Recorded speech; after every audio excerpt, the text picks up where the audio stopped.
You know, we live in this dunya, and we are fascinated with this dunya which Allah subhanahu wa ta'ala indeed has created in a beautiful manner. We're fascinated. There are over billions of people which live on this dunya at this moment in time. Over 6 billion people that live on the dunya at this moment in time. This dunya of Allah subhanahu wa ta'ala is so big, my young friends, that there is space in this dunya for billions and billions and billions or more people. But what is this dunya in comparison to what Allah subhanahu wa ta'ala has created out there? This dunya is insignificant. This dunya is meaningless to Allah. It means nothing. It is worthless. So worthless, compare it with the sun. The sun is one star. You know more science than me. You'll be able to tell me better. Take this planet Earth and you place it inside the sun, and you will be able to place 1.3 million Earths in the sun. 1.3 million Earths in the sun. Allahu Akbar. Allah is the greatest. The sun is one star. One star. There are stars out there which are millions of times bigger than the sun. You tell me this, that you need millions and millions of stars to make one galaxy. And then you tell me this, that there are zillions of galaxies out there. Let me tell you on top of this, my young friend. After this, whatever you see above,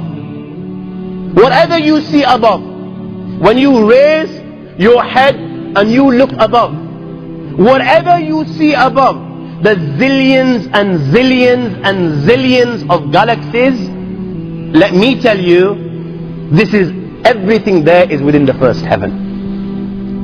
Everything there is within the first heaven, and Allah is the creator of 7 heavens.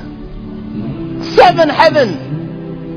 And the distance between the first heaven and the second heaven is 500 years. You know, the distance that can be covered in 500 years, at what speed? Only Allah knows.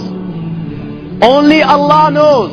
But it will take 500 years to get from the first heaven to the second heaven. 500 years from the second to the third, third to the fourth, fourth to the fifth, fifth to the sixth, sixth to the seventh.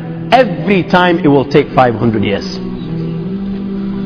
After the 7 heavens, وَسِعَ كُرْسِيُّهُ السَّمَاوَاتِ وَالْأَرْضِ. You all read the Ayatul Kursi. You all know the Ayatul Kursi. After this you have the Kursi of Allah. You have the chair of Allah subhanahu wa ta'ala. You know these 7 heavens that we've just talked about, in comparison to the Kursi of Allah, they're non-existent. They're meaningless. Rasulullah sallallahu alaihi wasallam has given an example in a hadith, just to give us a little bit of understanding with regards to the 7 heavens in comparison to the Kursi of Allah. Take a ring from your finger, take it off, the small ring that you have, and place it, let's say, in a desert, the Sahara Desert. It's the biggest desert in the world. You know that ring that we take off from our fingers and place it in the Sahara Desert? What comparison is in between the ring and the Sahara Desert?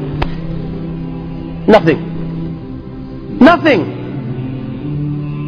The 7 heavens is the ring, and the Kursi of Allah is the Sahara Desert.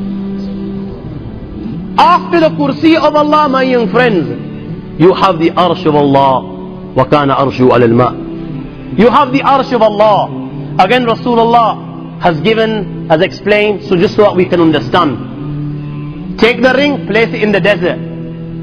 This time, the ring is the Kursi and the Arsh is the desert.